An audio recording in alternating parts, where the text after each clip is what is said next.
할렐루야. 수요일 새벽 예배, 새벽을 깨우고 나오신 여러분들을 환영하고 축복하길 원합니다. 아버지 하나님께서 저에게 예배당도 허락하시고 건강도 허락하시고 또 하나님 말씀 아래 이렇게 은혜 받을 수 있는 시간을 허락하시니 그 모든 것이 감사인 줄로 믿습니다. 이 아침에 감사가 아닌 것이 없음을 주님 앞에 고백하여 올리며 전심으로 하나님께 올려드리는 예배 되길 원합니다. 기도하시며 예배 시작하겠습니다. 함께 기도하십니다.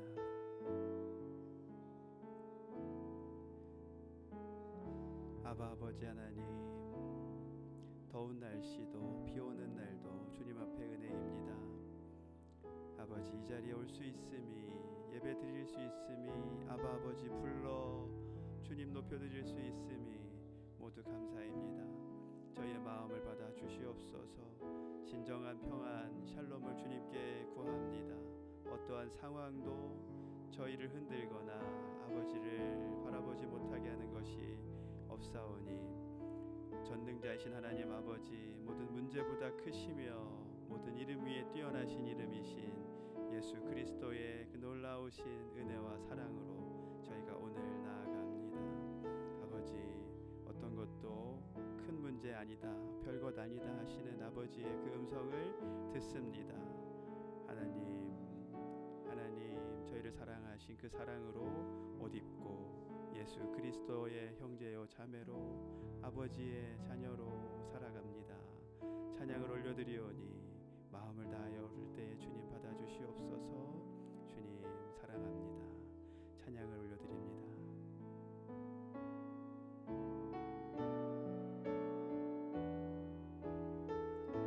하나님의 그늘 아래, 하나님의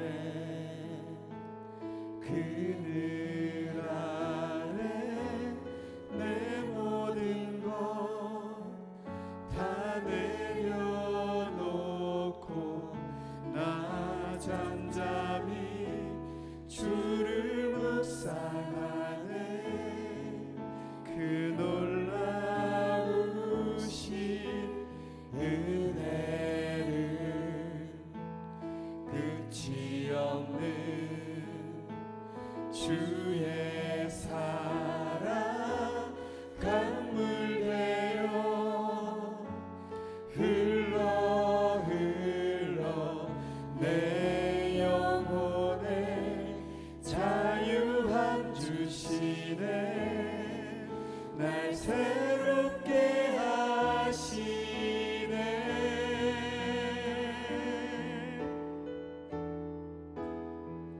하나님 사랑, 그 사랑 날 자유케 하네. 하나님 사랑, 그 사랑 날 회복해 하네.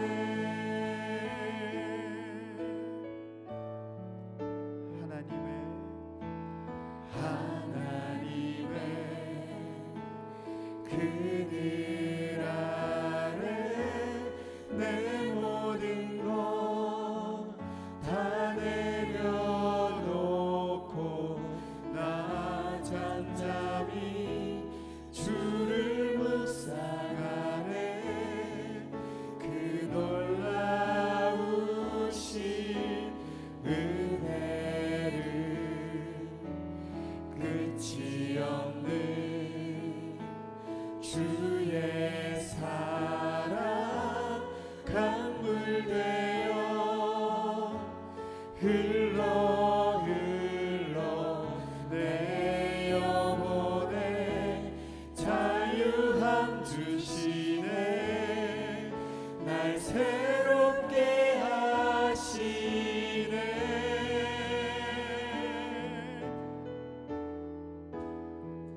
하나님 사랑,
그 측량할 수 없는 위엄 주님과 같은 분 없네 한없는 그 지혜와 사랑 그 누구도 다 할 수 없네 아름답고 놀라운 주 예수 보좌에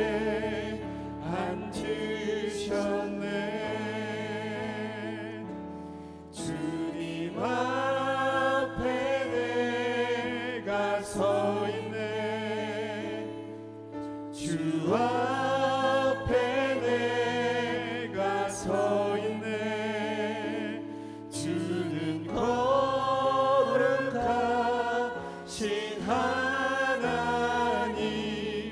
그 앞에 서 있네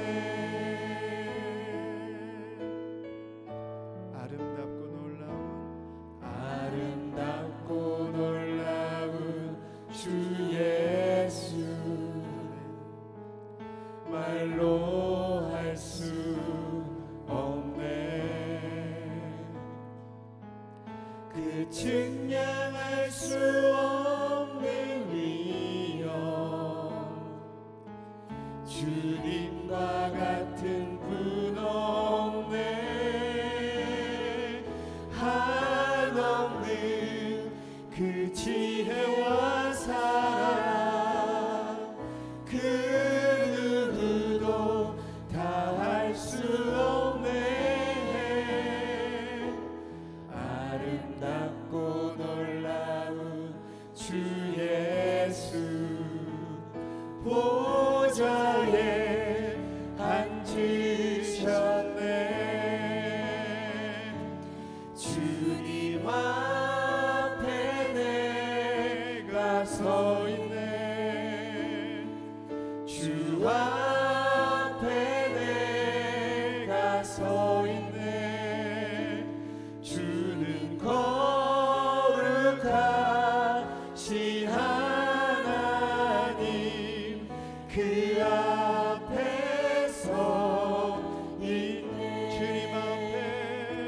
주님 앞에 내가 서 있네 주 앞에 내가 서 있네 주는 거룩하신 하나님 그 앞에 서 있네 주님의 높고 위대하심을 내 영혼이 찬양하네 주님의 높고 위대하심을 내 영혼이 찬양하네 주님의 높고 위대하심을 내 영혼이 찬양하네 주님의 높고 위대하심을 내 영혼이 찬양하네 찬양받기 합당하신 주님 오늘도 주를 찾는 자들 가운데 함께 하시며 우리 연약함과 부족함에도 불구하고 주께서는 신실함으로 역사하시사 오늘 주의 이름을 부르는 모든 자들 가운데 구원의 역사와 새롭게 하시는 은혜와 주 앞에 엎드리는 자에게 주의 말씀으로 임하셔서 우리 가운데 생명으로 임하시는 놀라운 은혜로 함께 하시는 줄로 믿습니다. 오늘 우리가 그 주님을 찬양합니다. 나의 삶의 모든 것 되시기 위하여 생명 주시며 변하지 않는 사랑으로 함께 하시는 주님을 바라보고자 이 자리에 나와 주님의 이름을 부르며 엎드려 그 위대하심과 그 높으심 앞에 찬양함으로 나아가오니 주여 우리의 예배를 받아 주시옵소서. 우리 시간 주여 한번 간절히 외치며 기도하며 나아갑니다. 주여 아버지 하나님 감사와 찬양과 영광을 올려드립니다. 부족하고 부잘것없는 나의 이름을 부르시고 오늘도 이 자리 가운데 인도하셔서 주님을 바라보게 하십니다. 찬양과 영광과 존귀를 받게 합당하신 아버지 하나님, 모든 만물의 주인이 되시며 모든 만물을 운행하시고 주관하시는 만유의 주이시오 찬양받게 합당하신 주님, 우리가 온 힘을 다하여 주께 나아갑니다. 우리의 찬양함이 오늘 엎드려 예배드림이 말씀 들으며 나의 인생에 있어서 말할 수 없는 귀한 은혜, 오늘도 우리에게 주신 귀한 선물인 줄로 믿고 엎드려 전심을 다합니다. 온 힘을 다합니다. 주여 부르셨사오니 나의 힘이 아니여 성령의 끄심을 따라 오늘 나오게 하시며 주님을 바라보게 하시오니 갈망함 가운데 주님을 만나게 하시고 엎드림 가운데 주의 얼굴을 보게 하심으로 말미암아 우리 안에 주님으로 인한 기쁨으로 주님으로 인한 참된 감격으로 충만케 하여 주옵소서. 하나님, 우리의 인생이 무엇으로 인하여 오늘을 살아가겠습니까? 우리의 삶이 무엇으로 인하여 오늘의 삶의 참된 만족을 누릴 수 있겠습니까? 아버지, 어디로 와서 어디로 가는지 알지 못하며 내일의 삶이 어떠할지 알지 못하는 어리석은 우리입니다. 매일의 결정 가운데 두려움과 불안함으로 떨고 있고 오늘의 삶 가운데 여전히 해결되지 않은 수많은 문제들로 인하여서 나의 삶 스스로를 부정하고 나의 삶의 연약함 가운데 아파하고 고통스러워하는 것이 나입니다. 그럼에도 불구하고 주께서는 그러한 나를 사랑하시고 오늘도 주의 완전하심으로 이끄시기 위하여 이 자리 이 시간 우리를 그리스도의 생명의 이름으로 부르신 줄로 믿습니다. 그 놀라우신 은혜에 힘입어 우리가 나아갑니다. 예수 그리스도의 놀라우신 그 사랑이 내 가운데 있음을 믿고 주께 나아갑니다. 주님, 나의 힘이 아니요 주의 거룩하신 그 생명의 이름이 오늘도 나에게 주어졌음을 믿고 오늘 내가 성령의 도우심을 받아 온전히 엎드려 주님을 바라보며 믿음으로 주의 이름을 부를 때에 구원하시고 온전케 하시며 새롭게 하실 영광의 이름을 믿고 나아가오니 성령이여 힘을 다하여 엎드려 예배드리는 모든 이들마다 주의 영광으로 임재하여 주시옵소서. 행하실 주의 은혜에 감사드리오며 예수님의 이름으로 기도드립니다. 아멘. 하나님께서 오늘 우리에게 주신 말씀은 에스겔 13장 17절에서 23절까지 말씀입니다. 에스겔 13장 17절에서 23절까지 말씀 함께 읽겠습니다. 한 절씩 교독합니다. 사람아, 너는 자기 마음대로 예언하는 너의 백성의 딸들을 향하여 예언하여라. 너는 말하여라. 주 여호와가 이렇게 말한다.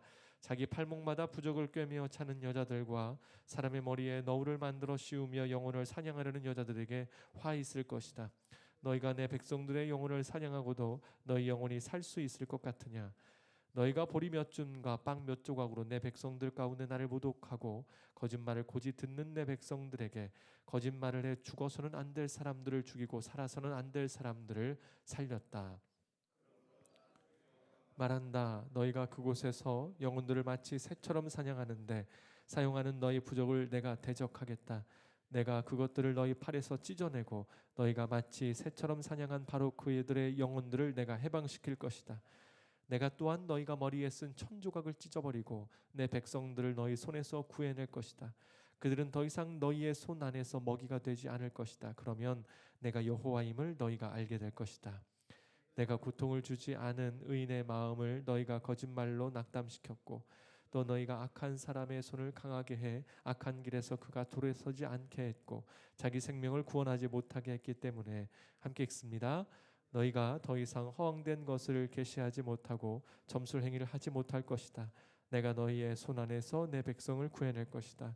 그러면 내가 여호와임을 너희가 알게 될 것이다. 아멘. 잠시 기도하겠습니다. 하나님, 온 마음을 다하여 주님을 찾습니다. 우리의 열정이 부족할지라도 성령님 이 시간 우리 가운데 임재하셔서 힘을 다하여 주님을 찾고 부르며 이 시간 시간과 공간을 구별하여 나아온 이들의 마음을 주께서 귀히 여기시사 오늘도 여전히 말씀하시는 주님의 음성으로만 충만케 하여 주시옵소서. 주님만이 길이요 진리요 생명임을 고백합니다. 그 말씀이 우리를 살리게 함을 고백합니다. 나에게는 소망이 없을지라도 주께서는 우리의 생명이 되시고, 나에게는 어떠한 가능성이 없을지라도 주께서는 모든 것을 주관하시며 우리를 온전함으로 이끄시오니, 주여 이 시간 이 말씀으로만 인하여 우리를 새롭게 하여 주시옵소서. 감사드리며 예수님의 이름으로 기도드립니다. 아멘. 사랑하는 여러분, 오늘도 주께서 우리와 함께 하시는 줄로 믿습니다. 오직 주의 성령으로 충만하시고 말씀의 길을 따라 우리를 새롭게 하시는 은혜가 가득하시기를 주님의 이름으로 축복합니다. 아멘. 13장은 거짓 예언자들에 대한 하나님의 경고의 말씀이 나와 있죠. 16절까지는 남자 거짓 예언자들, 그리고 이제는 대상이 바뀌는 것을 볼 수가 있는데요. 우리 본문의 첫 번째 말씀입니다. 17절 말씀 함께 읽겠습니다. 시작.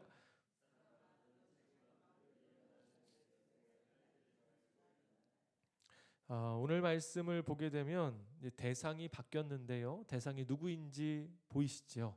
네, 여자 거짓 예언자들에 대한 말씀입니다. 성경에 쓰여진 분위기, 이 사회적 배경은 이미 우리가 잘 알고 있습니다. 지금으로부터 대략 한 2600년 정도 전이 되는데요. 이 시기는 당연히 여성들의 인권이 없었던 때입니다. 잘 아시는 것처럼 예수님 시대까지도 여성은 사람의 숫자에서 세지 않고 있었지요. 고대일수록 이 일이 더 심합니다. 그런데 놀랍게도 남성 거짓 예언자들이 아니라 여성 거짓 예언자들이 성경이 언급하며 이야기를 하고 있다는 거예요. 여러분, 지난주 줄 설교에도 말씀을 드렸습니다만 성경이란 책은 매우 함축적이고 압축적일 수밖에 없습니다. 수천 년의 역사 가운데 수많은 사건과 일들 가운데에서 성령께서 말씀하시고 그 시대에 주께서 주시는 말씀 가운데 아주 특별한 일들만, 그것도 모든 사건을 구구절절 다 기록할 수 없는 이 한정적인 여건이 있었기 때문에 이 성경은 아주 특별한 일들만 기록할 수밖에 없는데요. 놀랍게도 이런 특성을 지닌 성경에서 거짓 예언자 중에서도 여성이라는 특정한 대상에 대해서 이야기를 했다라면, 지금 에스겔이 살고 있는 이 시대, 그리고 에스겔이 처해 있는 그 공간과 그 여건 가운데에서 여성 거짓 예언자들의 영향력이 우리가 생각하는 것보다 훨씬 더 컸다라는 것을 쉽게 생각할 수 있다라는 거예요. 그러니까 여러분, 이러한 배경에 대해서 생각하지 않고 오늘 말씀을 읽으시면 이 말씀이 우리 가운데 그 특별한 의미가 없을 수밖에 없습니다. 그러니까 주일에도 말씀드린 것처럼 성경을 읽으실 때는 왜 이 말씀이 나오는지, 왜 그러는지에 대한 기본적인 질문과 시대적 배경, 그리고 우리가 파악할 수 있는 부분에 대한 기본적인 탐구를 하면서 말씀을 읽으셔야 그 말씀이 입체적으로 다가오기도 하고 나에게 주시는 교훈이 무엇인지를 우리가 조금 더 심층적으로 알 수가 있습니다. 이러한 고민이 없이는 이 말씀의 본의를 찾기가 쉽지가 않다라는 거죠. 여러분, 그런데 이 시대에도 마찬가지예요. 여러분, 이들을 지금 말로 하자면 무당과 똑같습니다. 여러분, 그런데요, 언뜻 생각하기에 박수 무당이 많습니까? 여자 무당이 많습니까? 어떤 게 더 많으신 것 같아요? 그냥 우리는 잘 모르잖아요. 아시면 이상한 거죠. 네. 근데 제가 지금까지 살아와서 느끼기에는 남자가 무당이 되는 것보다 드라마나 이런 걸 봐도 대부분 구판을 벌리는 거는 남성보다는 여성이 훨씬 더 많아요. 여기서 뭘 의미하고 있는 걸까요? 그렇다면 생각보다 여성이라는 존재가 가지고 있는 영향력이 있다라는 건데, 특별히 그들이 일상의 삶 가운데에서 무언가, 우리 말이죠, 영험하다는 능력을 보이고 삶 가운데에 이야기하고 영향력을 미치는 일이 생각보다 지금도 많다라는 거예요. 그럼 고대에서는 어떻겠습니까? 공식적으로 활동을 하고 무언가 사람들에게 드러난 그러한 일을 하는 이런 거짓 예언자들은 남성들이었을 거예요. 네, 실제 생활, 실제 삶, 오늘 내가 어떠한 일에 대해서 걱정스럽고 두려운데 공식적으로 하고 있는 거짓 남자 예언자에게 갈 수도 있겠습니다만, 조금 더 가깝고 쉽게 찾아갈 수 있고 내 삶에 영향을 미치는 사람은 누구일 가능성이 더 높겠다라는 겁니까? 여자예요. 왜냐하면 많은 가정의 일들 가운데 실제 역할을 하고 가정의 분위기를 만드는 건 고대와 지금과 별반 다르지 않습니다. 여성들의 역할이 굉장히 컸지요. 그러니 그 여성들에게 더 공감이 가고 더 친근하게 다가서고 그 일들에 대해서 영향을 미칠 수 있었던 것은 남성보다 여성일 가능성이 높다라는 겁니다. 실제로 그랬어요. 요즘 찾아보니까요. 지금 이 지역이 메소포타미아 지역이기도 하고 뭐 시리아 지역이라고 부를 수도 있겠습니다. 고대의 2600년, 3000년경쯤에 이 고대에서 실제 남성의 이런 무당이라고 하는 게 편하겠습니다만 이런 무당과 같은 역할을 했던 사람들보다 이 여성들이 일반적인 삶의 자리 가운데서 이런 일을 했던 사람들이 꽤 많았다고 밝혀져 있습니다. 그게 이제 지금 배경은 바벨론이죠. 바벨론 포로로 잡혀온 곳인데 이곳에서 그러한 일들이 굉장히 많이 있었다라는 것이에요. 자, 그렇다면 우리는 이 부분을 이렇게 생각을 하고 본문을 바라봐야 될 건데요.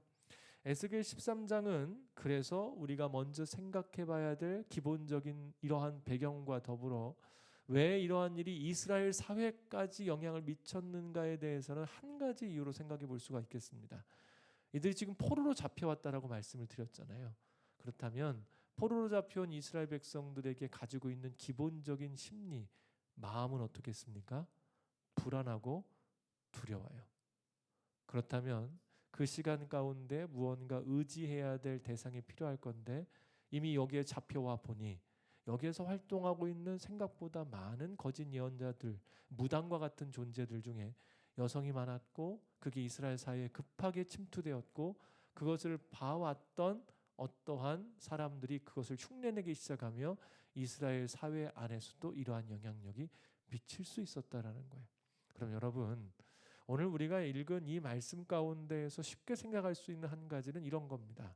우리의 삶이 무언가 붙잡혀서 그것으로 인해 불안해하는 상황 가운데에는 우리가 생각보다 이런 것에 쉽게 노출되고 쉽게 마음을 뺏기고 거짓된 것에 마음이 쉽게 옮아갈 수 있다는 것을 본문이 우리에게 다시 한번 확인하라고 이야기를 하고 있는 중이죠. 여러분들의 마음은 어떠십니까? 오늘 무엇이 여러분들을 붙잡고 계시고 어떤 일들 때문에 여러분들의 마음의 상태는 어떠십니까?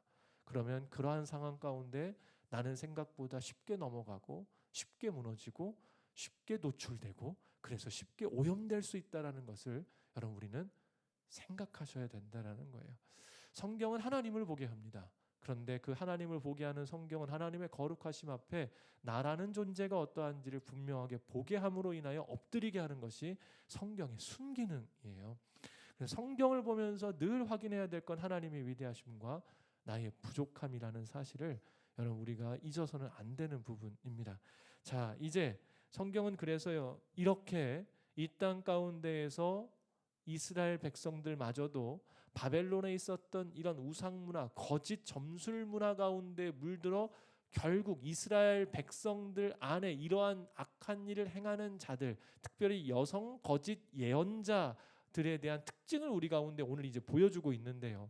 우리가 읽었던 17절의 말씀을 보게 되면 이렇게 거짓된 것에 물든 거짓 여성 예언자들의 가장 큰 특징을 이런 표현을 하고 있습니다. 이미 앞선 표현 중에 하나인데 저를 따라 함께 외쳐주십시오. 자기 마음대로. 세상은 하나님을 믿지 않는 것이 왜 죄냐고 항의를 합니다. 그리고 나는 죄가 없다고 말하고 있죠.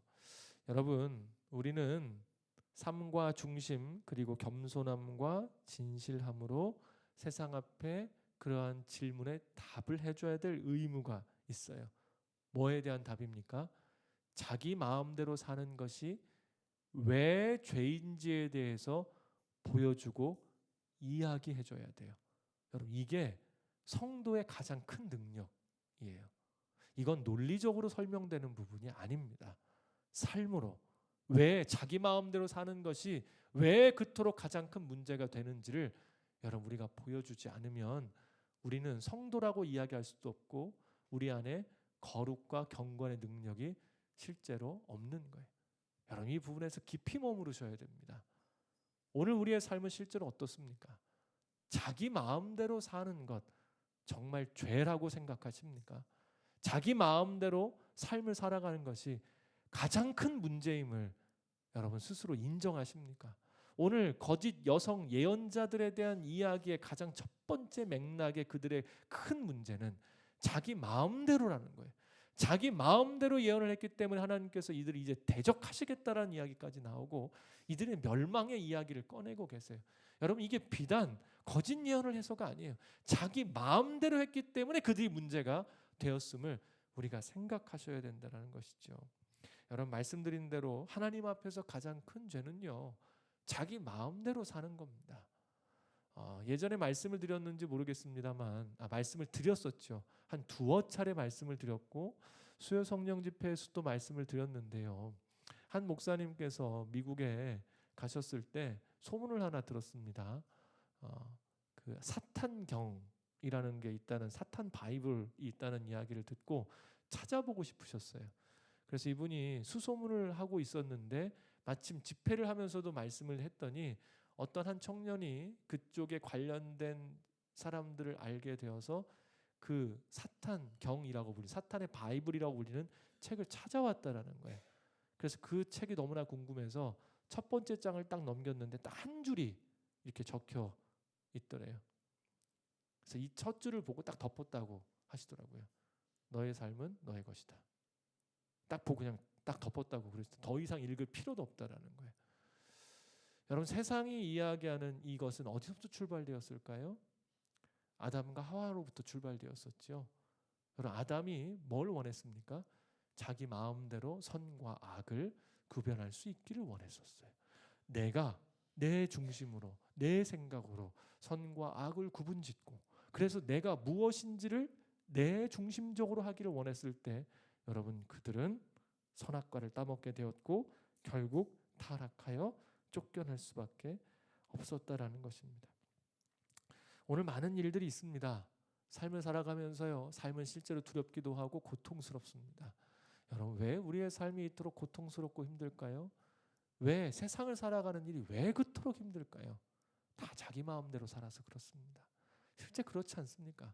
나를 자기 마음대로 판단하는 사람들, 나의 중심은 그렇지 않고 내 삶은 그렇게 살아오지 않았음에도 불구하고 나에 대해서 함부로 이야기하는 그 사람들, 오늘 자기 마음대로 살기를 원하는 사람들 곁에 가면 숨쉬기조차도 어려울 때가 너무나 많습니다. 그런데 이야기하죠. 왜 내가 죄인이냐고. 예, 맞습니다. 모르기 때문에 죄인이고 자기 마음대로 살기 때문에 우리에게는 죄가 있을 수밖에 없어요. 불완전한 존재가 자기 마음대로 사는 것만큼이나 위태롭고 위험한 일이 어디에 있겠습니까? 여러분 그렇다면 이제 물어야 되겠죠. 믿음이란 무엇입니까? 우리는 고백합니다. 내가 죽고 그리스도가 사시는 것이 믿음의 진정한 모습입니다. 자기 마음대로의 삶이 얼마나 추악한 줄을 알고 그래서 나는 오직 예수 그리스도로 살겠다라고 고백하는 것이 믿음의 고백이에요. 여러분 이 자리에 왜 나오셨어요? 오늘 이 아침에 이 새벽을 왜 깨우면서 나오셨습니까? 이유는 한 가지밖에 없지 않습니까? 주님, 나의 힘과 나의 능력, 나의 생각, 나의 모습으로 사는 것은 얼마나 불안하고 얼마나 부족하고 얼마나 연약한지를 알기에 오늘 이 아침에 주님을 바라보고 엎드려 내가 아무것도 아님을 주 앞에 고백하며 주의 말씀으로 살기를 소망하며 하루를 주 앞에 드립니다. 주님 나를 붙들어 주십시오. 여러분 이것이 우리의 고백인 줄로 믿습니다. 그 이유 때문에 이 자리에 나오셨잖아요. 그러면 오늘 우리 안에 이 말씀을 접하며 우리는 깊이 고민해야 된다는 거예요. 하나님께서 대적하시며 미워하시며 오늘 경고하시는 자의 첫 번째 모습은 자기 마음대로 예언하는 자. 가장 중요한 것은 자기 마음대로 하는 자들을 그렇게 미워하신다는 것이지요. 여러분 그런데 여전히 우리의 마음을 빼앗아가는 말들이 있습니다. 자기 마음대로 하나님이 아닌 자신 안에서 자신 속에서 나오는 말들이 그럼에도 불구하고 우리는 귀 기울여지게 되고 그들의 말에 마음을 자꾸 빼앗기게 된다라는 거예요. 이게 이스라엘 사회의 문제가 되지 않았겠습니까?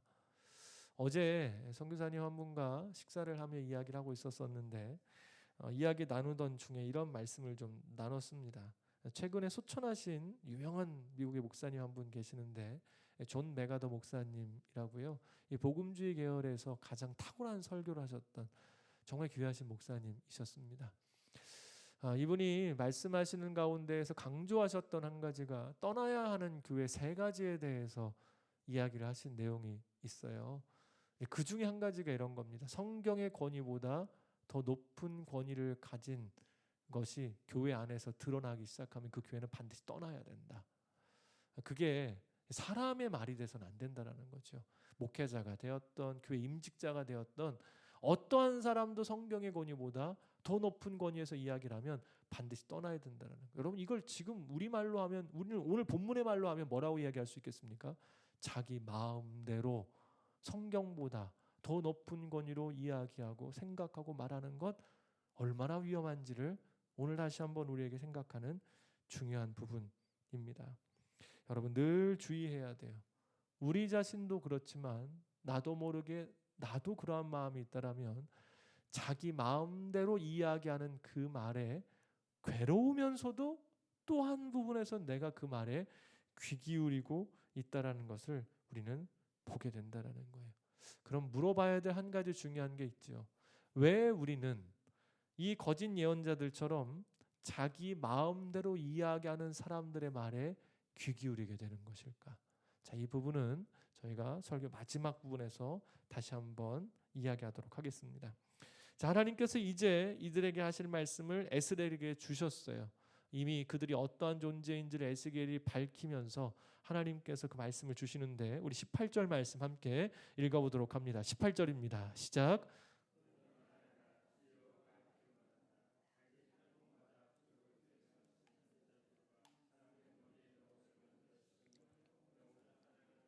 화 있을 것이다.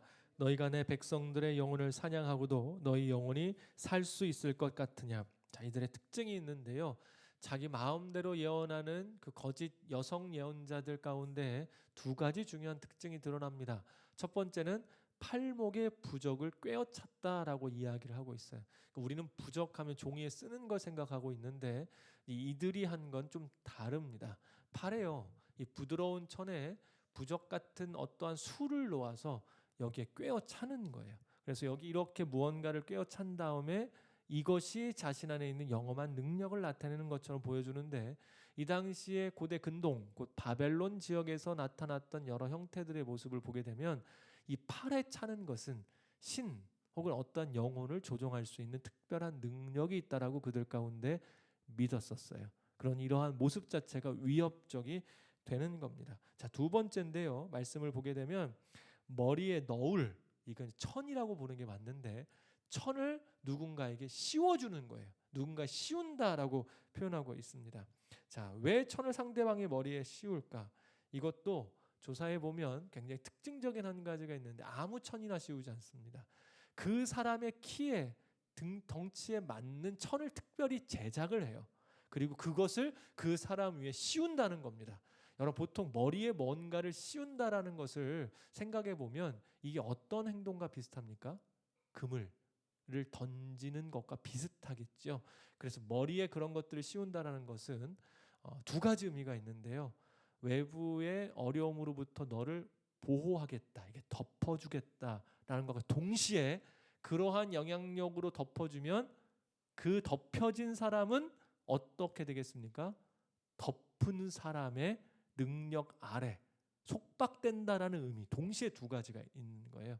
그러니까 이 팔에 무언가 조종할 수 있는 힘을 가진 특별한 여성 거짓 예언자가 이것을 씌우면서 동시에 악한 것으로부터 보호해주지만 너는 내 아래 있어라는 느낌을 갖게 하는 그런 주술적 행위라는 겁니다. 그림을 좀 하나 가져왔는데요. 이런 그림일 겁니다. 대충 짐작이 가시죠? 예. 어제 챗 GPT하고 한참 이야기를 하면서 얘가 만들어졌어요. 만드는 한 30분 걸리더라고요. 그래서 이런 모습이라고 하는데 팔에 보이시죠? 네, 팔에 무언가를 이미 찾고 머리에다가 너울을 덮어서 이렇게 속박하는 그러한 모습이 있지 않을까 생각을 합니다. 바벨론에서는 이미 만연하고 있었던 주술적인 모양. 그러하기에 하나님께서는 이러한 거짓 여성 예언자들을 뭐라고 표현하고 계십니까? 영혼을 사냥하는 자라고 이야기를 하고 계세요. 자, 그럼 우리는 물을 수밖에 없죠. 이들이 왜 이런 일을 했냐라는 거예요. 이러한 형태와 모습을 가지고 영적인 위압감을 주면서 자기 마음대로 무언가 사람들에게 들릴 만한 이야기를 하면서 그들의 말을 전달까지 하고 이러한 행위까지 했는데 도대체 왜 이러냐는 겁니다. 이게 중요하겠죠. 답이 19절에 나와 있습니다. 우리 19절 말씀 함께 읽겠습니다. 시작. 나를 모독하고 거짓말을 고지 듣는 내 백성들에게 거짓말을 해 죽어서는 안 될 사람들을 죽이고 살아서는 안 될 사람들을 살렸다. 저를 따라 함께 고백합니다. 보리 몇 줌과 빵 몇 조각. 여러분, 이게 실은 세상에서 일어나는 모든 악한 일의 이유입니다. 보리 몇 줌과 빵 몇 조각을 내가 취하려고요. 세상의 모든 악한 일들이 다 이것 때문에 생깁니다. 어떤 사람들을 보면 이해할 수가 없죠. 왜 저렇게 고집을 피우는지. 이유가 뭡니까? 자신이 챙기려는 자존심 때문에 그래요. 우리는 그걸 보리 몇 줌과 빵 몇 조각이라고 표현해도 이상하지 않는 부분들입니다. 저 사람은 왜 저토록 악할까요? 악한 사람이 바로 우리 위에 있잖아요. 북한에 왜 그토록 악한 세습을 계속해서 그렇게 할까요? 하나님 보시기에는 보리 몇 줌과 빵 몇 조각에 불과하지도 않는 그런 세상의 이득을 위해서 그렇게 악하게 살아갑니다. 여러분, 오늘을 살아가는 일이 왜 그렇게 힘들까요? 주변에서 여전히 그것을 명예라고 불러도 되겠습니다. 내가 어떠한 일을 취하고자 하는 이득이라고 부르는 게 가장 쉽겠죠. 그러한 이득을 취하려고요. 사람 속이는 일, 심지어 사람을 죽이는 일도 마다하지 않아요. 드라마, 영화를 보면서 제일 답답한 부분이 그런 부분입니다. 어떻게 저런 악한 일을 쉽게 할 수 있을까라고 이유를 물어보면 답이 너무 쉬워요. 욕심을 부려요. 그리고 그 이득을 취하려고 가치라는 부분은 다 떠나고 내 손에 쥐어지는 그 얼마 때문에 그 악한 일, 양심을 파는 일, 우리의 인생을 가장 값어치 있고 아름답게 만드는 그것들을요 너무나 쉽게 버린다라는 것이죠. 여러분, 그런데 그것이 세상에서만 일어납니까? 오늘 우리에게도 그렇잖아요. 이득이 될 만한 일이면 우리는 별로 고민하지 않습니다. 이 정도 일쯤이야.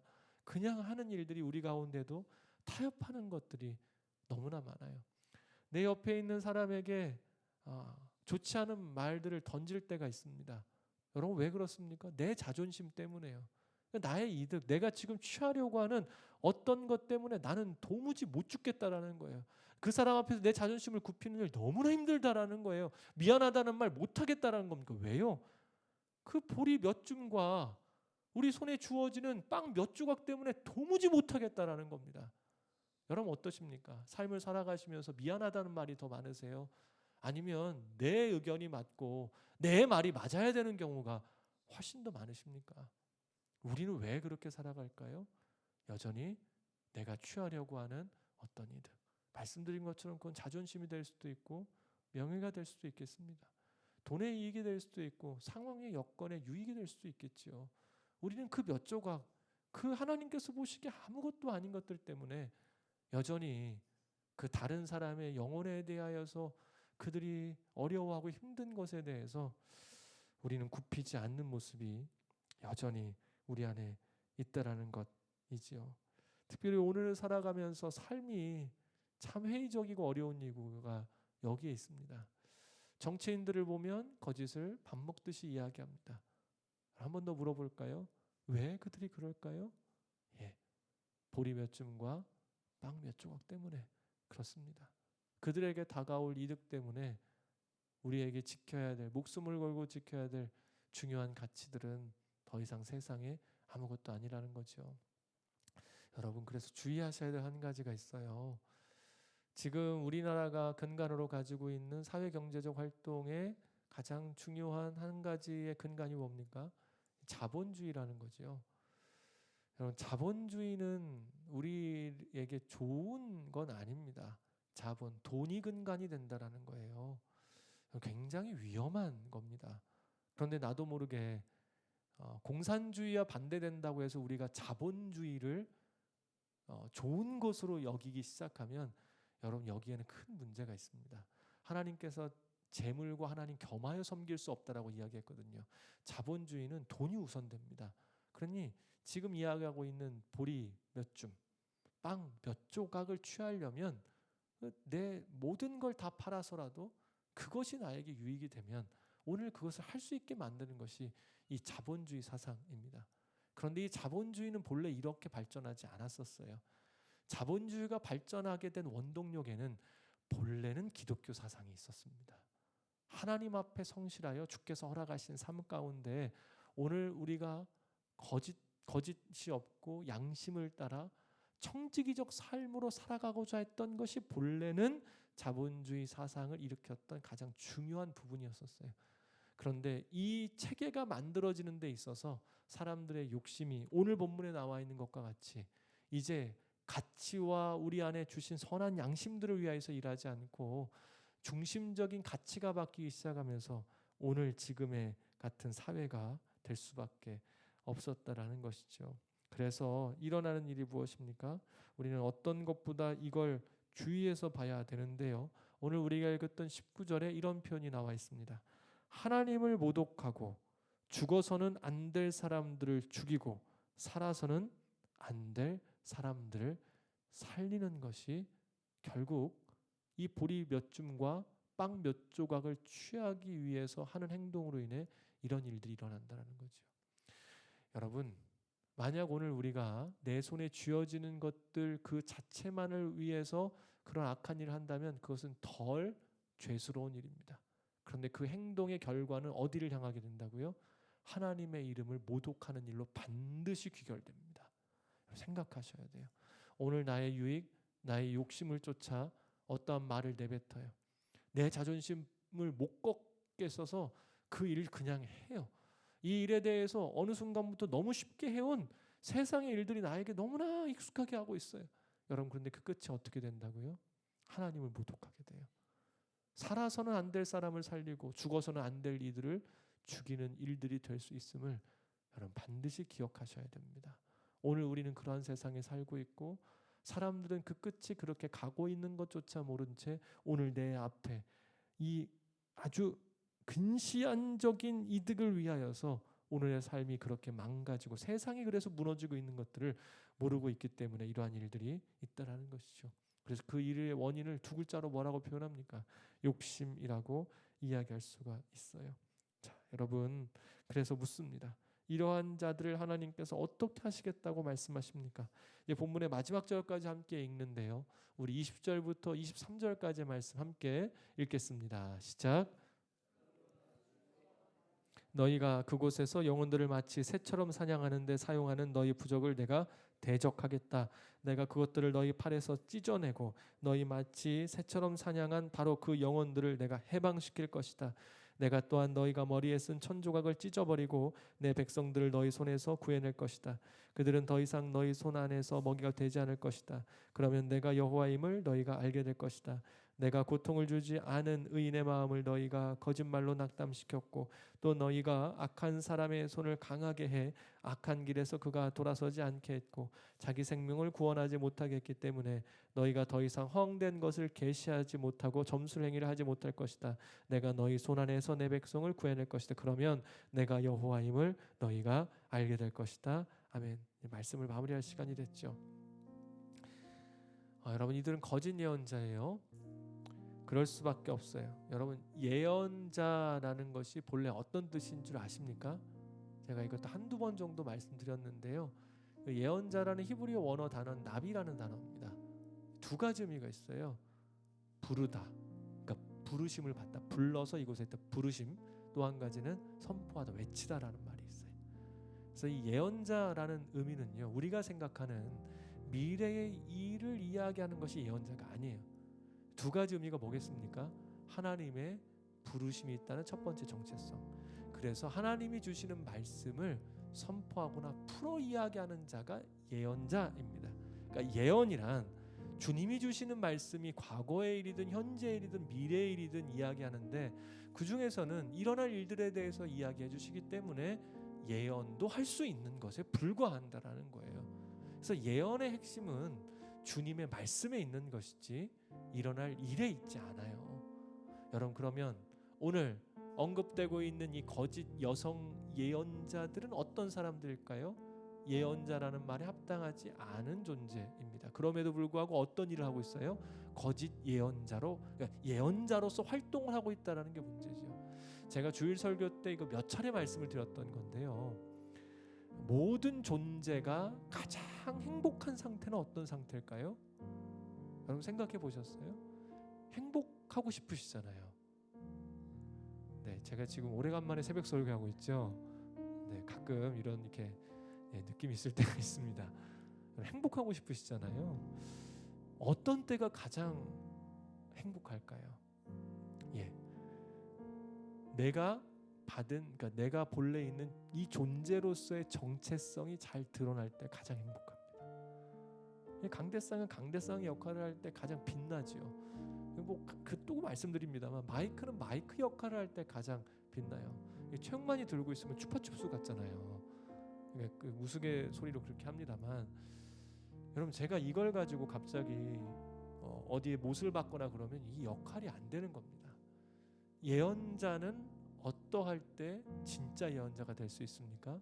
하나님 앞에 부르심을 확인하고 오늘 내가 주의 말씀이 임하여 그 말씀만 전할 때에 그들이 진짜 그 안에서 말할 수 없는 은혜를 누리게 되겠죠. 여러분, 그런데 이 거짓 예언자들은 정체성이 합당하지 않아요.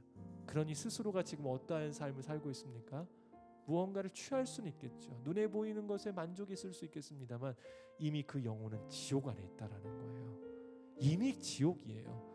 자기 정체성과 맞지 않는 삶 그 자체를 살아가는 것 자체가 결국 공허와 탄식, 아픔 가운데 있기 때문에 시간이 갈수록 그들은 더 그 허망함을 채우기 위한 몸부림이 있을 수밖에 없을 겁니다.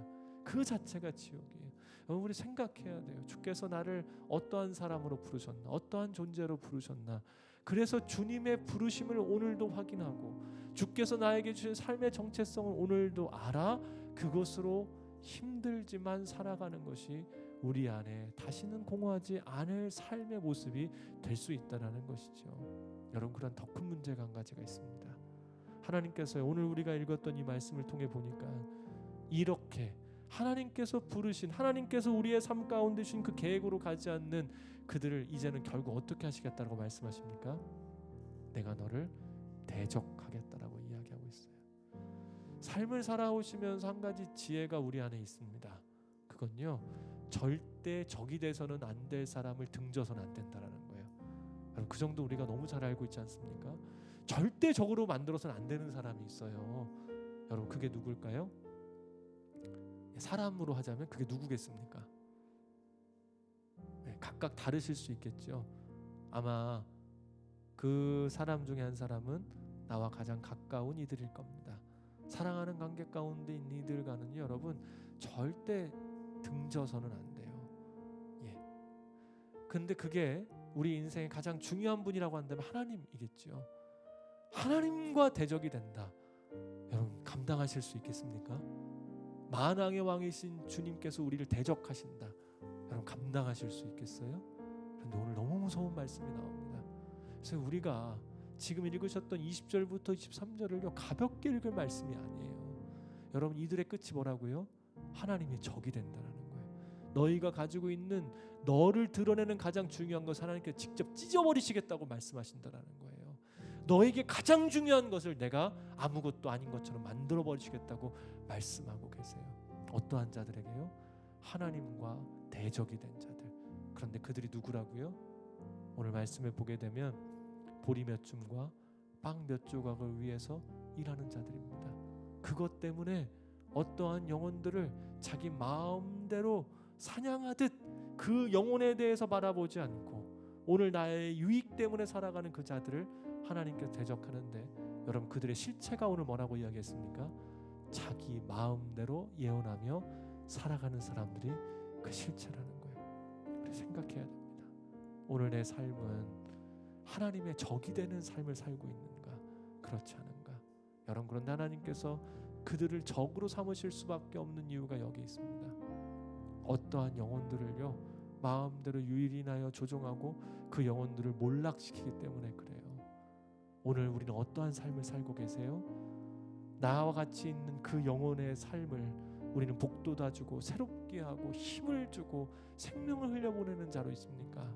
아니면 가장 가까운 이들마저도 아프게 하고 힘들게 해서 그 영혼을 넘어뜨리는 자로 살고 있습니까? 결국 내 마음에서 나오는 내 마음대로 말하고 싶은 그 말들, 행동들, 오늘 내가 취하고자 하는 그 별것 아닌 자존심을 내가 지키기 위해서 오늘 누군가에게 그런 행동을 하고 있다라면 여러분 생각보다 무서운 결과가 기다리고 있다니까요. 내가 누가 된다고요? 하나님의 적이 될 수밖에 없음을 여러분 생각하셔야 돼요. 그러니까 이 말씀은 제가 어제 하루 종일 고민했던 게 이 부분입니다. 2600년 전에 주신 이 말씀이 오늘 지금 내 삶 가운데 어떠한 의미로 다가올지를 우리가 실질적으로 풀고 내가 엎드리고 직접적으로 다가서지 않으면 여러분 이 말씀은 머리로 좋을 수 있어요. 오늘 모르는 거 알게 된다라는 깨달음이 우리 가운데 있을 수도 있겠습니다. 여러분 그러나 그게 영혼을 살리겠습니까? 아니요. 우리 영혼 안에 다가오는 진리의 말씀이고 생명의 말씀이 되려면 오늘 말씀하시는 하나님의 말씀이 내 삶 가운데 어떻게 역사할 것인가에 대해서 우리가 깊이 고민하고 같이 걸어가야 됩니다. 그러나 이 모든 말씀 가운데서도 여전히 하나님께서 우리에게 주시는 놀라운 약속의 말씀이 한 가지가 있지요. 여러분 뭐라고 말씀하십니까? 저를 따라 마지막으로 고백하고 마치도록 합니다. 그들의 영혼을 내가 해방시킬 것이다.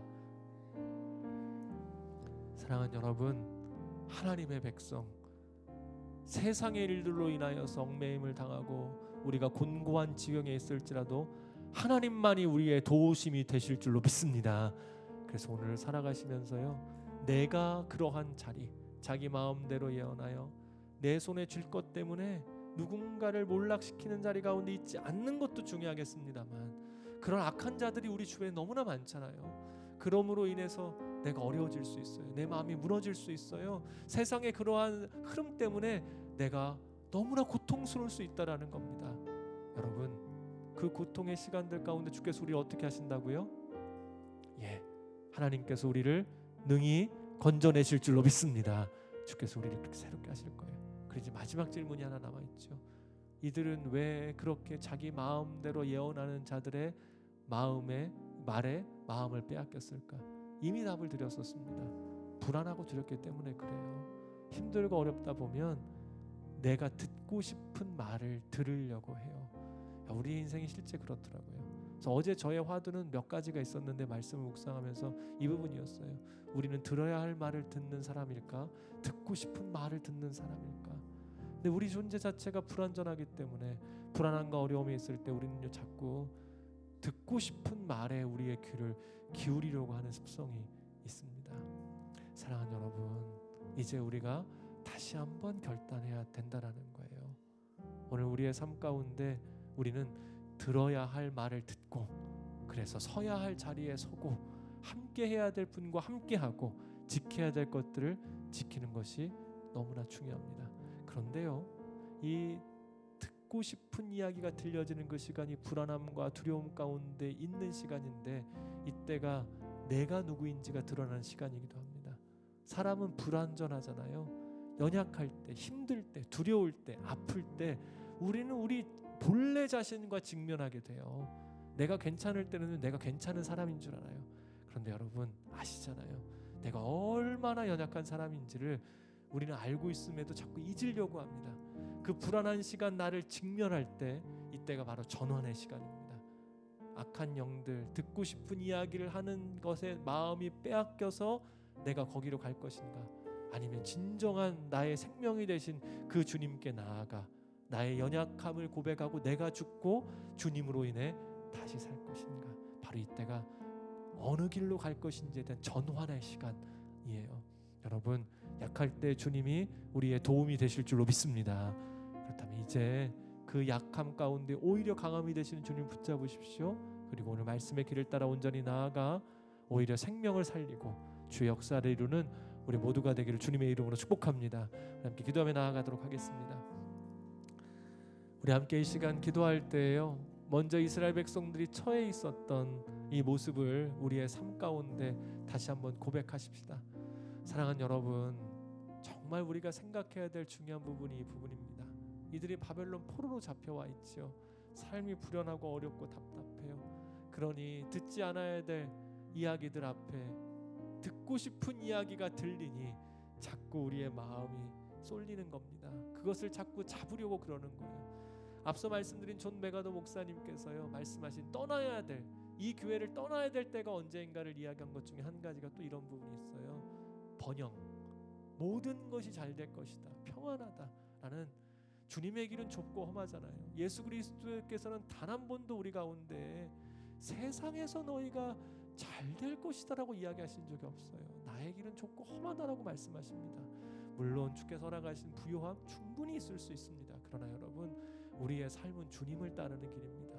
우리가 오늘을 살아가며 여건과 환경의 어려움들, 여전히 세상에서 살기 때문에 어려움이 있어 우리의 마음이 불안하고 두려움으로 인해 나도 모르게 세상의 이야기들 가운데 마음이 가고 내가 그 이야기들을 들으려고 했고 내가 원하는 답을 스스로 찾고 있었다라면 여러분 이제 그 마음을 내려놓으십시오. 사랑하는 여러분, 주께서만 우리의 해방자가 되시고 주께서만 우리의 구원자가 되시고 주께서만 우리의 진정한 삶의 생명이 되시는 줄로 믿습니다. 하나님, 내가 듣고 싶은 이야기 가운데 나아가는 것이 아니라 진정으로 나를 살리는 그 말씀 앞에 나아가고 오늘 세상의 이야기 가운데 귀 기울이는 자가 아니요 우리를 온전케 하시는 주의 음성 앞에 나아가길 원하오니 주여 우리의 마음을 인도하여 주옵소서. 우리 함께 이 시간 주여 한번 간절히 외치며 우리의 삶을 내어드리며 우리 연약함을 고백하며 주께 기도하며 나아갑니다. 주여, 오 아버지 하나님, 소망하며 기도합니다. 이스라엘 백성들이 이제 포로의 생활, 그들이 얽매이는 생활 가운데 있었습니다. 불안하고 두려움 가운데 그들의 마음이 세상 앞에 빼앗겨 주님께 집중하지 못하였던 연약함을 보입니다. 수많은 거짓 예언자들, 그들이 이야기를 귀담아 듣지 않았다라면 활동하지 않았을 것인데 결국 그들에게 마음을 빼앗겨 거짓 예언자들이 판을 치는 그들의 삶이 되고 말았습니다. 아버지, 오늘 내 삶이 그렇습니다. 듣지 않아야 될 이야기 가운데 귀를 기울입니다. 주의 말씀이 아닌 것들 가운데 우리의 마음이 빼앗깁니다. 결국 내 삶 가운데 있는 삶의 어려움, 두려움, 불안함, 아픔, 힘든 고통이 오늘 내가 듣고 싶은 이야기들 가운데 마음을 두어 주님이 아닌 다른 것들 가운데 나의 마음을 두고자 합니다. 아버지 하나님, 이 시간 그리하여 우리 자신을 다시 한번 주님 앞에 내려놓습니다. 주여, 내가 진정으로 들어야 될 이야기가 무엇입니까? 어느 길이 나를 살리는 길입니까? 내 삶에 있어야 될 진정한 것이 무엇입니까? 성령 하나님, 우리의 마음을 붙잡아 주시옵소서. 주께 나아가길 원합니다. 주님만 바라보길 원합니다. 주님, 내 소원이 아닌 하나님의 완전하신 뜻이 우리 가운데 이루어지기를 원합니다. 주님을 찾기에 주님의 음성으로 충만하여지길 원합니다. 주님을 바라보기에 그 역사가 우리 가운데 있길 간절히 원합니다. 주님을 바라보기에 주로 인하여 우리가 충만하여지기를 원합니다. 주여, 우리를 붙들어 주시옵소서. 오직 주로 인하여 살게 하여 주시옵소서. 그래야 사랑하는 여러분, 우리 이 시간 진실로 회개하며 주 앞에 기도하며 나아가십시다. 오늘 우리가 살아가며 가장 우리를 위태롭게 하는 것이 무엇입니까? 자기 마음대로예요. 여전히 내가 예수님을 믿는다고 하면서 내가 죽지를 않아요. 여러분, 어제도 언짢은 마음들이 너무나 많으셨죠? 혹시 가까운 이들에게, 내가 더 품고 사랑해야 될 이들에게 나도 모르는 내 안의 이야기들을 그들 가운데 하고 내 마음대로 하려는 마음이 있었습니까? 오늘 우리가 주님 앞에 나와왔지만 여전히 내가 원하는 것을 위해서 주님을 찾고 있지는 않습니까? 여러분, 가장 큰 죄가 무엇이라고요? 자기 마음대로 사는 겁니다. 내가 기준이 되어 사는 겁니다. 내가 신이 되어 사는 겁니다. 믿음이란 내가 죽고 주님이 사시는 것처럼 오늘 내가 주님께 나온 이유는 한 가지입니다. 주님, 내가 아닌 하나님으로 인하여 살게 하여 주시옵소서. 오직 주님으로 인하여 살아 내가 세상과 구별되어지고 오직 주님만이 나의 삶의 이유가 되어지고 오직 성령의 능력으로 살기를 원하오니 성령님 우리를 붙잡아 주시옵소서. 여전히 나로 인하여 나 스스로 인하여 살기를 원하는 모습들을 주 앞에 내려놓으니 성령님 우리와 함께하여 주시옵소서. 우리 이 시간 우리 자신의 모든 연약함들을 내려놓고 내가 죽고 그리스도로 인하여 살기를 소망하는 마음으로 우리 주여 간절히 외치기도하며 나아갑니다. 주여 주여 주여. 오 아버지 하나님, 소망합니다. 이들 안에 있었던 가장 큰 문제가 자기 마음대로 예언하는 일임을 고백합니다. 성령님, 오늘을 살아가며 내 마음대로 하고자 했던 연약함들이 너무나 많습니다. 나에게 주님이 맞추셔야만 했습니다. 내 마음대로 이야기하고 내 마음대로 살아가고 내가 보기에 좋은 것들을 취하고 내가 보기에 원하는 것들 가운데 내 삶이 이루어지지 않았기 때문에 폭복하고 답답했습니다. 그러나 주님, 그것이 내 삶을 온전케 하지 않음을 고백합니다. 주여, 이 시간 간절히 소망합니다. 주여, 이 시간 간절히 기도합니다. 주여, 이 시간 간절히 엎드려 주님을 바라봅니다. 성령이여 우리와 함께하여 주시옵소서. 오 주님, 우리를 붙들어 주시옵소서. 주여, 역사하여 주시옵소서. 오 주님, 우리 가운데 말씀하심으로 말미암아 오늘 주님을 바라보는 모든 이들마다 이제 우리 안에 있었던 아담의 죄악들을 벗어버리고 내가 중심이 아닌 주님이 중심이 되어 살기를 진실로 원합니다. 아버지, 오랜 시간 동안 살아왔습니다. 얼마나 불안하고 두려운지, 내 판단과 내 결정으로 인하여, 내 말들과 내가 하고 싶은 대로 하는 것으로 인하여서 얼마나 많은 사람들이 괴로워하고 내 자신이 얼마나 초라해지고 내가 얼마나 힘들었는지를 주님, 내가 알고 있습니다. 그럼에도 불구하고 여전히 그 길을 가는 것이 저의 모습입니다.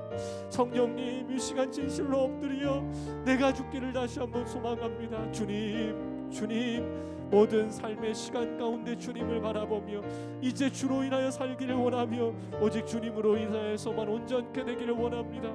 주여, 말씀을 통해 보게 하십니다. 주여, 나의 마음대로 자기 마음대로 살기를 소망하는 세상 가운데 오늘 우리가 삶의 중심으로, 삶의 모습으로 예수 그리스도를 따라가는 것, 나를 비우고 주님으로 충만해지는 것, 내가 죽고 주님이 사시는 것, 말씀이 나를 주장하는 것, 오늘 주로 인하여 살게 되는 삶이 어떠한 것인지를 삶으로 보여주기를 원합니다. 주여, 우리의 가정 가운데 내가 주의 말씀으로 인하여 살게 되는 거룩한 주님의 사람으로 살게 하여 주옵소서. 직장의 생활들 가운데에서 주여 소망합니다. 여전히 나의 성정과 나의 마음과 세상의 일들 가운데 자기 마음대로 살려고 하는 연약한 모습들을 벗어버리고 아버지, 주께서 나를 주장하시고 말씀대로 살아가는 삶이 얼마나 놀랍고 귀한지를 보여주기를 원합니다. 썩어져가는 이 세상, 자기 마음대로 살아가는 이 세상 가운데 왜 그것이 죄이고 절망인지를 알게 하는 우리의 모습이 실제로 있기를 간절히 원합니다. 성령이여 우리를 붙잡아 주옵소서. 아버지, 오늘 이 아침 우리가 오직 성령님께 매여 진실로 주님으로 인하여 사는 삶이 어떠한 것인지를 다시 한번 고백하며 세상 앞에 하나님의 살아계심을 보여주며 오늘 우리의 삶이 이제 이 악한 길들로부터 벗어나 주로 인하여 살기를 원하오니 주여, 우리를 붙들어 주시옵소서.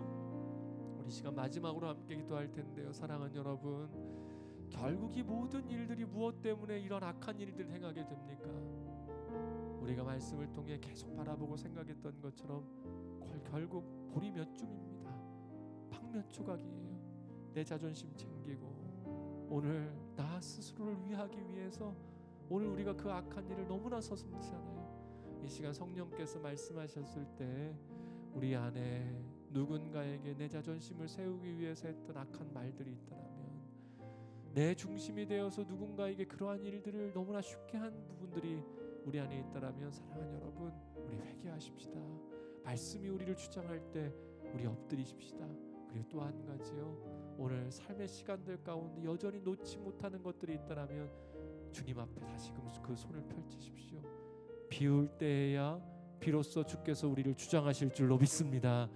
우리를 해방시키시는 분, 우리를 온전케 하시는 분, 우리를 그 악한 것으로부터 새롭게 하시는 분은 오직 예수 그리스도 한 분이신 줄로 믿습니다. 주님, 우리가 세상의 것들을 위해 살지 않기를 원합니다. 나를 새롭게 하시는 주님으로 인하여 살기를 원하고 오늘 우리의 삶이 두렵고 불안할 때 오히려 내 자신의 연약함을 직면함으로 주께 나아가길 원하오니 성령이여 우리를 충만케 하여 주옵소서.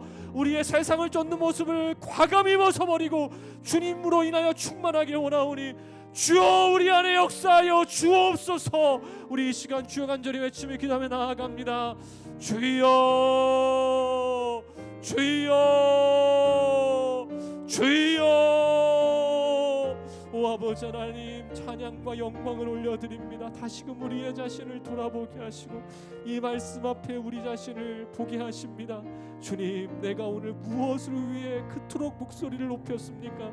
무엇을 위하여서 사람들 앞에 그러한 모습을 보였었습니까? 주님, 무엇 때문에 오늘 내가 그러한 주태를 보였습니까? 아버지 하나님, 그 얼마 되지 않는 그 알량한 자존심, 하나님 정말 부끄러운 내 삶의 욕심 때문에 오늘 내가 그러한 모습을 실제로 보였습니다. 아버지, 주님이 나의 상급이 되십니다.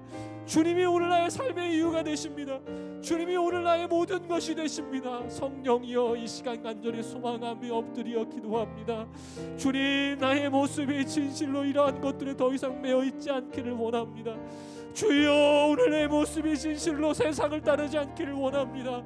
주여, 오늘 내가 보리 몇 줌과 빵 몇 조각을 위하여 사는 자가 되지 않기를 원합니다. 하나님 앞에 그것이 아무것도 아닐진데 아버지 하나님, 오늘 내가 어찌 이러한 것들에 매여 나 스스로의 명예, 나 스스로의 자존심, 사람 앞에 보이는 아무것도 아닌 인정 때문에 내가 가장 가까운 이들을 아프게 하고 내 가족들을 힘들게 하고 사랑하는 이들을 힘들게 합니까? 오늘 왜 내 동료들 앞에 그러한 모습들을 보이고 그의 공동체 앞에 이러한 모습으로 살아갑니까? 주여, 불쌍히 여겨 주시옵소서. 이제 하나님과 대적되는 삶이 아니요 주님의 구원하심으로 인하여 새롭게 되는 삶으로 나아가길 원합니다. 연약하기에 주님의 이름을 부릅니다. 연약하기에 주님 앞에 엎드립니다. 오직 주로 인하여 새롭게 되어지는 거룩한 삶이 되기를 간절히 원합니다. 성령이여, 우리를 붙들어 주옵소서. 성령이여, 이 시간 고백하며 나아가는 모든 이들마다 진실로 이 약한 모습으로부터 벗어나 하나님과 대적하는 자가 아니요 오직 주로 인하여 구원하심의 은혜와 오직 주로 인하여 충만하여져 우리의 삶이 온전케 되어지는 길로 걸어 나아가기를 원합니다. 주여, 말씀을 통해 오늘 우리를 하여금 보게 하시고 이제 우리의 삶의 자리 가운데 주님의 영광을 나타내게 하시는 자들로 부르셨사오니 아버지 하나님, 이 말씀 앞에 온전히 굳건하죠. 오늘 말씀의 역사와 영광이, 말씀의 능력과 은혜가, 오늘 그 말씀의 생명의 역사가 우리 가운데 드러나는 하나님의 사람들로 살게 하여 주시옵소서. 살아계신 아버지 하나님, 오늘 이 말씀을 주심은 우리의 삶을 더욱더 온전케 하시어 하나님의 영광으로 우리를 초청하시기 위함인 줄로 믿습니다. 세상 앞에 여전히 자기 마음대로 살아가는 이들, 주님, 무엇이 죄인지도 모르고 살아가는 이들 앞에 오늘 우리가 보여야 될 가장 중요한 모습은 자기 마음대로 사는 것이 얼마나 큰 죄악인지를 보여주는 것인 줄로 믿습니다. 주님, 그럼에도 불구하고 여전히 나도 내 마음대로 살기를 원하고 듣고 싶은 이야기에 귀 기울였던 연약함이 있음을 고백합니다. 성령님, 소망하며 엎드립니다. 이 시간 진실로 엎드려 주님을 바라봅니다. 이것이 죄임을 알고 자기 마음대로 살아가는 세상 앞에 참된 경건과 진정한 거룩의 능력으로 살아가게 하여 주시옵소서. 아버지, 나는 죽고 주님으로 인해 살아가는 것이 우리의 모습입니다. 오늘 내가 죽어야 됨을 다시 한번 고백하며 세상 앞에 예수 그리스도로 인하여, 말씀으로 인하여, 성령으로 붙잡힌 바 되어 사는 삶이 어떠한 것인 줄 알고 그 삶으로 나아가기를 원하오니 주여, 우리와 함께하여 주시옵소서. 이 모든 모습으로부터 벗어나고자 우리의 욕심을 내려놓습니다. 보리 몇 줌, 빵 몇 조각을 위하여서 살아가는 세상, 나도 모르게 그러한 세상에 편승하였습니다. 손에 쥔 것이 있어야 내 삶이 온전할 줄 알았습니다. 불안함과 두려움으로부터 떠날 줄 알았습니다. 주여, 이 어리석음을 내려놓고 이제 다 비우며 오직 나의 힘이 되신 여호와, 나의 삶의 소망이 되신 여호와, 우리가 악한 자에게 매여 있을지라도 우리의 구원자이시여 참된 해방자가 되시는 오직 주님으로만 인하여서 살기를 원하오니 성령님, 이 시간 소망하는 모든 자들 가운데 충만함으로 임하여 주시옵소서. 그리하여 우리가 세상의 것들을 위하여 살지 아니하고 오직 하늘의 영광 주님의 놀라우심으로 인하여 사는 자들이 되어 이 땅 가운데 불안함과 두려움으로 인하여 듣고 싶은 이야기 가운데 마음을 두는 자가 아니요 오직 주님을 따라가며 세상 앞에 오직 주로 인하여 사는 것이 무엇인지를 보이고 오늘 주님의 구원과 위로와 역사를 경험하고 보여주는 하나님의 거룩한 자도로 살 수 있도록 주님 은혜를 더하여 주시옵소서. 행하실 주의 은혜에 감사드리오며 이제는 우리 구주 예수 그리스도의 은혜와 하나님의 사랑과 성령의 교통하심이 주의 말씀이 우리 가운데 이루어지길 소망하며 주 앞에 온전히 엎드려 나아가는 이곳에 모인 하나님의 거룩한 백성들 가운데에 영원토록 함께 하시기를 간절히 축원하옵나이다. 아멘.